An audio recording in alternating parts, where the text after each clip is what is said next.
சினிமாவில் எனக்கு ஒரு மிகப்பெரிய ஒரு இடத்த ஒன்று கொடுத்தீங்க. அதையெல்லாம் விட்டுட்டு உங்களுக்காக நன்றி கடன் செலுத்துறதுக்காக அரசியலுக்கு வந்த உங்க விஜய சி ஜோசப் விஜய் எனும் நான்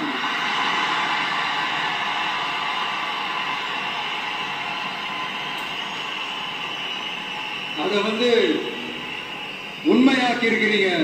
என்னுடைய உறவுகளே, என்னுடைய சொந்தங்களே, நான் முன்னாடியே சொன்ன மாதிரி அது செய்வேன் இது செய்வேன் பொய்யான வாக்குறுதிகள்லாம் கொடுத்தவங்கள நான் ஏமாத்த மாட்டேன்.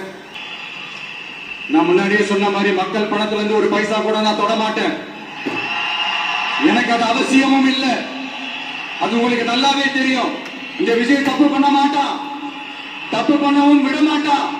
அது யாராக இருந்தாலும் சரி, என்னோட கவர்மெண்ட்ல என் கூடவே இருக்கிறவங்களாகவும் சரி விட மாட்டான்.